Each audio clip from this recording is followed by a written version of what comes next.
Good day, everybody. This is John Scarborough. Wanted to talk a little bit today about a little site here on the creek that I'm working on right here with the tractor. Wanted to say real quick, guys, I know a lot of y'all have seen me put more than one video on, and it was actually one video or one topic. And it was kind of unnecessary on my part. What it was is, you know, and I went into it. Someone would call me on my phone. You know, obviously I'm using my phone for my camera source, and someone would call me, and then for some reason on, I guess, all iPhones, or at least my iPhone, two of my iPhones that I've had, this has happened to me. As soon as the call comes in, immediately it stops the video. Well, that's fine, but for some reason you can't, or at least I cannot figure out how to restart a video. I would love to be able to go into my gallery, pick one of my videos, and just pick up where I left off, even if it was a video I was that I recorded a month ago. You know, so if anybody knows how to do that, definitely let me know. But I don't know of how to do that. But I will say, guys, if anybody else is going through this struggle, now no one has commented at all, so I get the feeling sometimes that there is a super simple answer to it, and I'm just so non-tech savvy, let's just use those terms. I'm not going to say I'm stupid, but let's just say that, you know, I get the feeling sometimes that there's a really easy answer to it, and I just don't know what it is. And people are just sitting back here laughing. So be nice about it, but please, if somebody knows anything about that, let me know about the videos on the iPhones and stuff. But I will say, if for some reason that I'm not crazy and other people are going through this with the iPhone and making a video, or any other phone and making a video, it seems stupid, guys, or it seems stupid that I haven't thought about this sooner, but now I'm putting my phone on airplane mode before I start making a video. And that way I cannot get any text or calls or any disturbance of any kind while I'm making a video. I know it sounds stupid. I should have thought about it sooner. I actually feel stupid for telling y'all that. But I've had so many issues out of it that I want to make sure that if somebody else is having that issue, that they will know how to solve it. You know, they'll know how to fix that issue. But if there is another solution, in my mind, I shouldn't have to put it on airplane mode. In my mind, the fact that I have to put my phone on airplane mode to keep that from happening is a flaw, is a design flaw. Okay. All right. So I'm going to try to stop rambling on about that and move on to this video. Like I said, if anybody knows anything, please let me know. That if you don't know it and you're having the same trouble, then throw your phone on airplane mode, and try not to laugh at me too hard for taking this long to figure that out. All right, so what I'm talking about today is this little spot over here I'm kind of out in here. There's our little, we call it our red building, because it's not our house, and it's not our shop, but we use it for freezers, and right now we're doing microgreens in there as well. We eventually want to do a lot of our stuff in the greenhouse, but anyway, so for now we're calling it the red building. But we're right below there, and we're down in here in this little bottom area. Over there is the deer stand, and right over there is where that persimmon tree that I planted, that I have another video of, if anybody's curious about where it's at. I'm experimenting with digging out, this is the creek, obviously. I'm experimenting with digging out a lagoon, if you will, but it's more of, I'm not really damming it off necessarily. I'm just kind of digging out a bigger area. And what my theory is that the water will actually come in right here and swirl. I've seen it happen before, and start to swirl, and as that swirls, it pushes water up there. And it doesn't really it doesn't stop the flow of water, because we're not trying to stop the water from going downstream. Okay, but my theory is that it will swirl and create its own natural lagoon. It will be great for wildlife, but also it'll be kind of a watering hole for cattle, And if it really works and it holds water all summer, I may even try putting some minnows or something like that in there.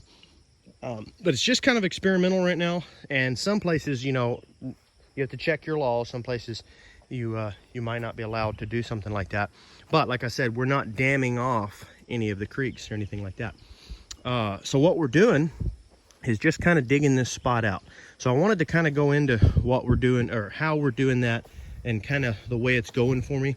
You have to kind of stop when you do stuff like this. Sometimes you have to kind of stop, because you can see right here, that's water, okay? We're not to the level of the creek yet, okay? The creek is right there. Okay, now this is a very shallow creek, okay? So you can tell that's right there. And this is bermed up just a little bit, and then it goes down. So that point right there where you see the water is probably only about a foot before the level of the creek.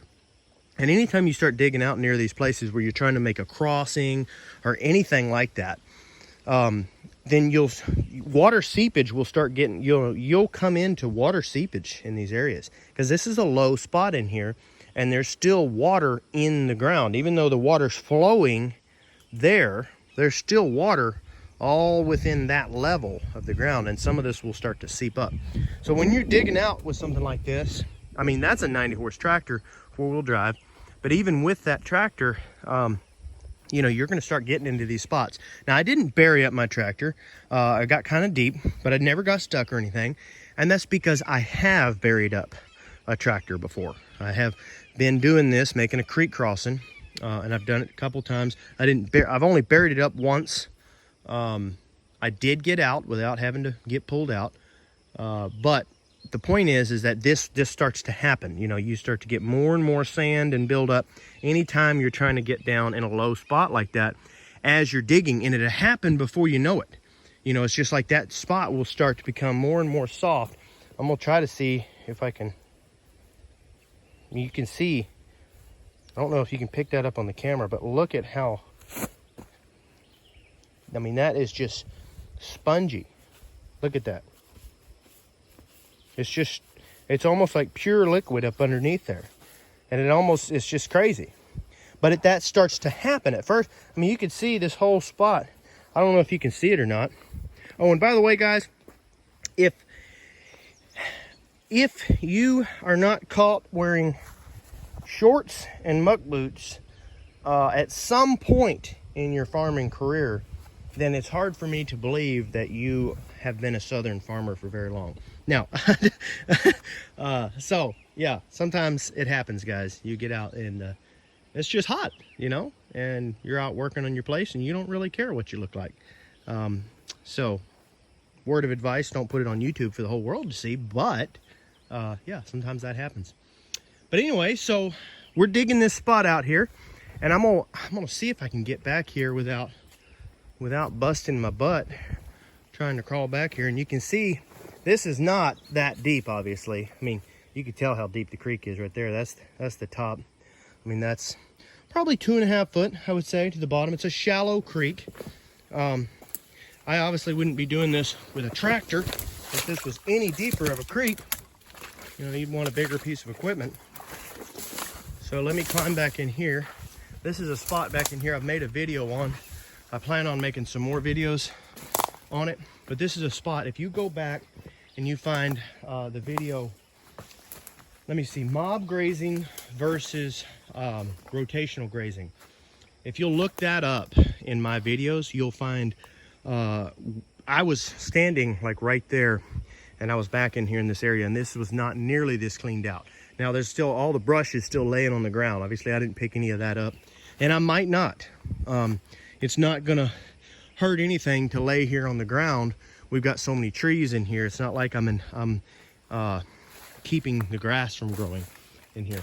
But what I did was I kind of opened up the canopy a little bit in here and took out the junk trees and took out all the vines and cleaned it out, so that, you remember the video I was talking about how cattle will find areas like this, and why you want to create some sort of movement so that they don't get habit zones where they come to these spots. This is their habit spot. They come here and this is the only spot they're pooping in. Okay, so I obviously that's what the moving them is for, okay? But in these spots, what I do want to do is open up the canopy and allow certain grasses to start growing up in here. Definitely all your winter grasses will now grow in here for sure. All your cool season grasses. But also we'll get forage to start to grow up in here. Worst case, we'll just use it for pigs one day. I don't know for sure about that, but I think we'll start to see some sage grasses and things like that. A lot of people know that sage grass, a lot of people, if they know anything about hay or grass or anything like that, they know that sage grass doesn't have a whole lot of value as far as hay goes, okay? Because when it dries up and everything, it just loses everything. Some grass holds that protein and all that good when you turn it into hay, but sage grass does not, okay? Y'all have heard me, y'all know what my feelings are on sage grass. I believe that sage grass, because of those things, is an overlooked grass, okay? Because I have seen, the main thing is that it is a forage that grows in shady areas, it grows in wet areas, and cows do eat it, and they seem to get good value from it, okay? And they also, from what I've seen, they also, in the winter time is when I really see them eat it. So that's the third thing, is it's an evergreen. It stays green all winter long, or at least here. I mean, we had record cold here this year of 0 degrees here in the south. Okay, we had record cold, and that grass was still green, and it never stunted it. Okay, so at least for the south, it is definitely an evergreen here. And so what I've seen is in the winter is when they'll really start hitting that grass. And all I know is when I bring them into a pasture, when I see that grass in there, they will start putting some fat on. And what that tells me is they're getting something from that grass. Now, I don't know what it is. I don't know if the sugars rise up from the roots into the leaf, and so they're able to get some carbohydrates in the winter. I don't know. I don't know what it is. I want to know more research about that grass. The point is at the end of the day, all that really matters is that my cows are thriving from it, okay? That's all that really matters, okay? So if I can get some more of that grass growing in here, well then that means that their manure is working for me now and working for them. They come in here in the shaded area, they poop it all up. Well, now it actually grows a forage that they can eat, and it turns that stuff around. Whereas before, they pooped that stuff in here, and that's a bacterial, that needs to be broken down by bacteria, but trees need fungus, okay? So you're not really feeding the trees. Now, some of it can be good, but too much of it's really not good for the trees. So when you get a bacteria thriving plant growing up underneath there, then that can actually help the health of the trees, help the cows, and it's just all the way a good thing. But also the main thing is sometimes when you get high waters, the water will actually flow through here. So by having a grass or something growing underneath these trees, you help prevent washouts and all of our topsoil heading downstream. You hold that together. So a long-winded way of talking about my little lagoon here. Like I said, I was trying to clear out some of this and bring in some sunlight. That is the south, okay? So obviously we live in the south. So obviously the sun is in the southern hemisphere and it goes that way, okay? So it's from east, okay? From east to west, all right? So by opening up more of that on that side, we're allowing more sunlight to come in. But I'm kind of opening it up a little bit all the way around, okay? What my thought is here, I'm gonna try, I know I'm spinning around a lot, guys, but it's just very difficult to do this without the spinning around, okay? So the creek comes around like this, okay? And then it circles around, losing my finger here, circles around, and there's another little feed-in creek, a little small, it's not even really a creek, it turns into a creek right here, but it's really just kind of where wash-off and runoff comes into, okay? Goes that way, and then it continues to go that way, okay? But now I'm going to show you right here, the creek actually continues to go around, all loops around, and then goes that way, okay? And then, of course, it zigzags all through there. But, so what I'm going to do is just kind of carve out a little area right in there to where that water, when it comes in, it will swirl, okay? And with that swirl, it will kind of create its own little dam. You know, this kind of thing used to happen in nature back when we had a lot of beavers. Okay, a lot of the beavers have been killed off because people, just for different reasons. You know, I don't fully know the story, but the point is we don't have the beavers that we used to. Well, the beavers used to create areas like this. The beavers, the pigs, all of those things would create areas like this and they would create a dam, kind of like that right there. Now, that's not a dam, but I'm just saying that would look similar to that is what the beavers would do. And they would create little damming spots to where the water could build up, and it would be little ponds.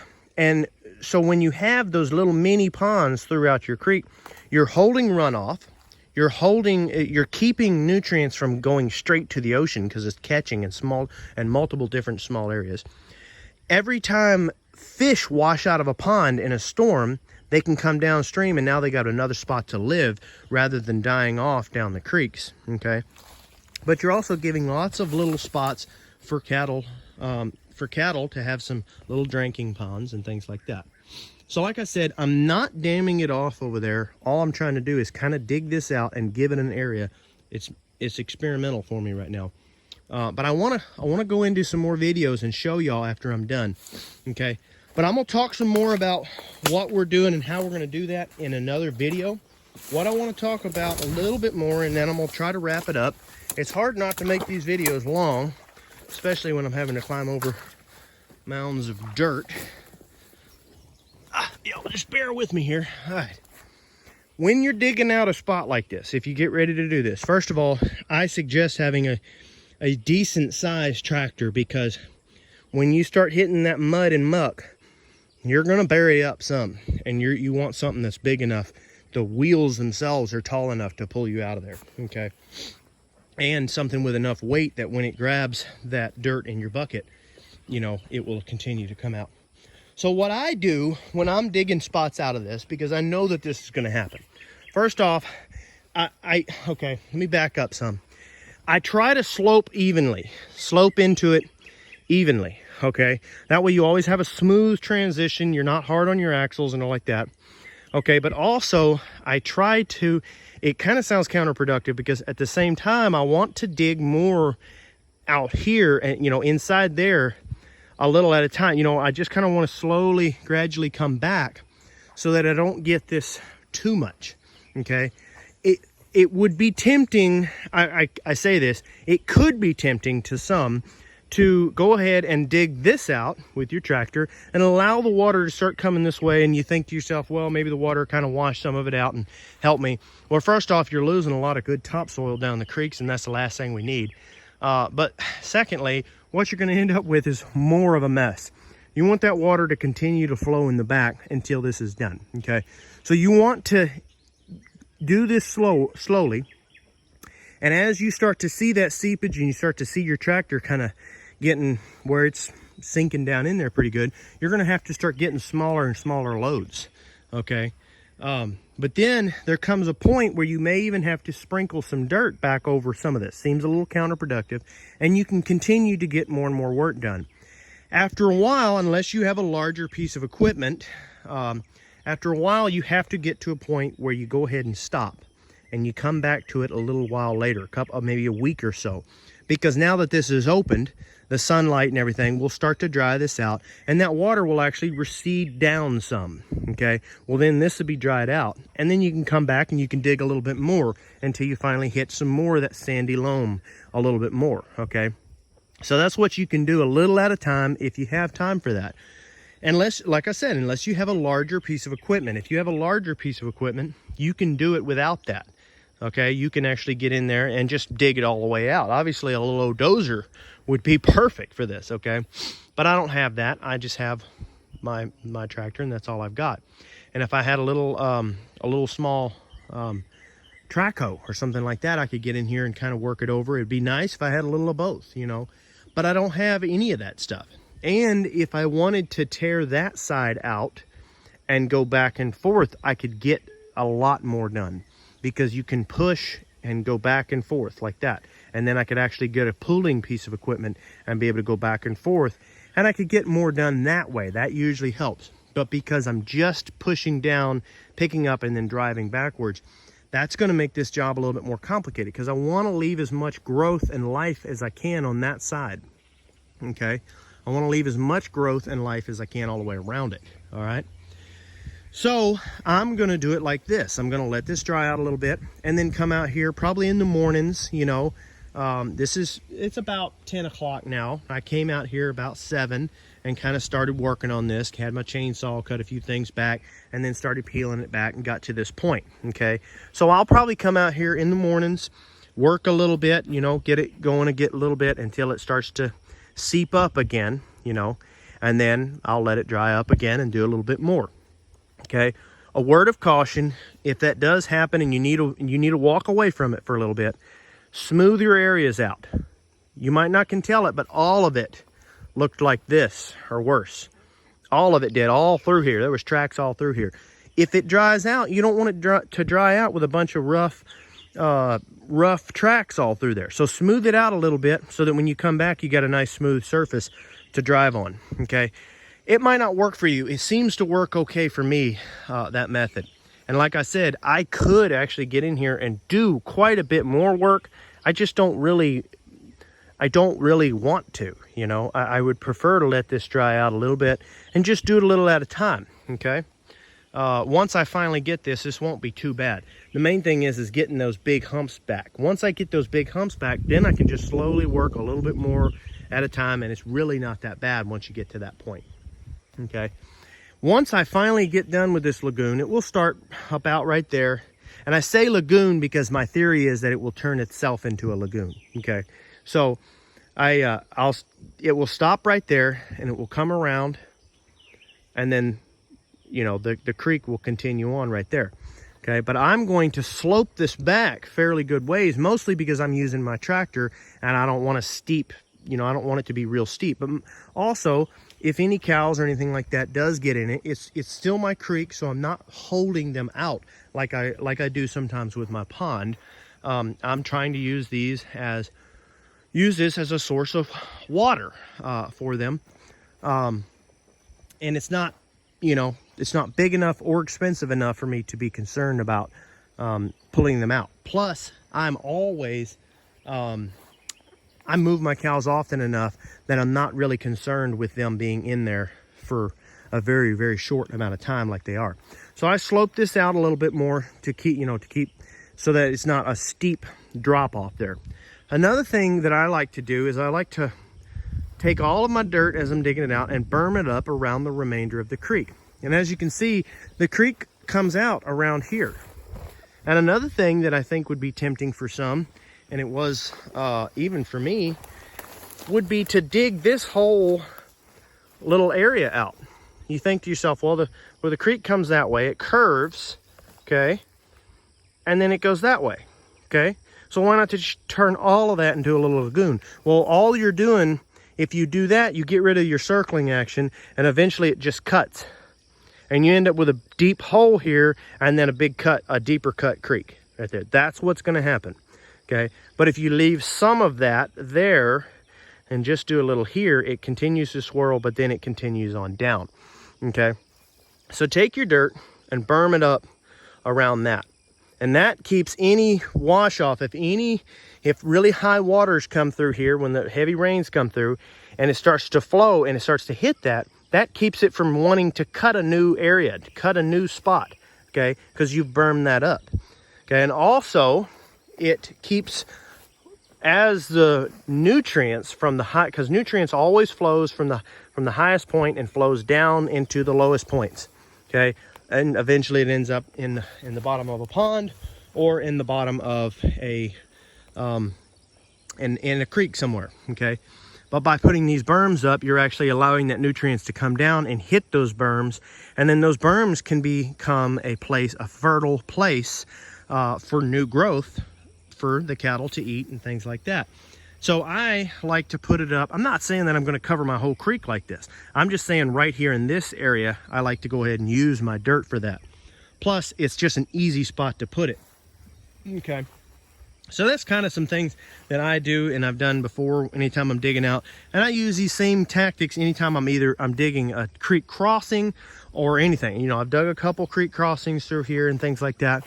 just a spot, a little low water crossing, you know, places like that. You want to be careful about the way you're digging it and the way you're disturbing it. So you want to be careful in such a way that you're not allowing runoff and you're not allowing nutrients to wash away. You want to keep that nutrients on your land, on your property, and you want to make so that you can make the most income off of your property, okay?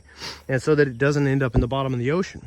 One little thing, another little thing. Aquaculture is one of the most profitable farming techniques that there are. And a lot of the reason is because a lot of the nutrients from high ground ends up in your creek and then in a pond or in the ocean. It always ends up in the lowest point. Okay, so that's high nutrients that ends up stopping in a pond. Okay, so that's why aquaculture can be one of the most profitable farming ventures.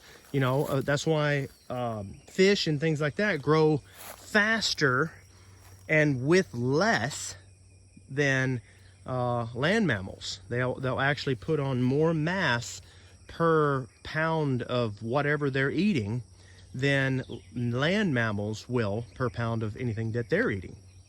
Okay, and I really think that a lot of that, well, a lot of it is proven, but I think that it's more contributed than we even think to a lot of that nutrients flowing downhill and into the ponds and things like that. So the whole point is you want to try to keep it up on your soil. You want to keep as much as that as you can so that you can continue to grow and we can have a balanced ecosystem, you know.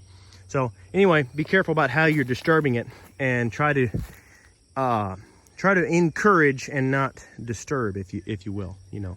But that's just kind of something I'm playing with, guys. I hope that is interesting to somebody. And I hope to bring another video out here and show y'all how it's turning out. And also, I really hope that it kind of works the way I'm talking about. And we'll see. So anyway, guys, stay tuned and I will update y'all on a lot of that. And I'm going to go ahead and end this video before I end up with a 30-minute video. So thanks, guys, for anybody that has made it to the end. And thank you very much to all of my subscribers and anybody that is watching and is not currently subscribed. Don't forget to like and subscribe. It really does help me a lot and this channel. I try to give out free information, and the way y'all can repay me is simply by subscribing and liking and participating with comments and shares and things like that. So that can help me so that I can continue to put out free information. Because when you think about it, I've stood here for nearly 30 minutes and not got paid anything to give a bunch of free information. So that, you know, just consider that also. But also think about the fact that sometimes my video doesn't work out and I end up having to completely scrap it, and I'll make the video over again. So a 30-minute video could turn into an hour's worth of work, and that's not including me posting it. So don't forget, guys, if I'm putting out free information and you're liking it and it's worth watching to you, like, share, subscribe, all of that good stuff. Thanks, everybody. Have a great day.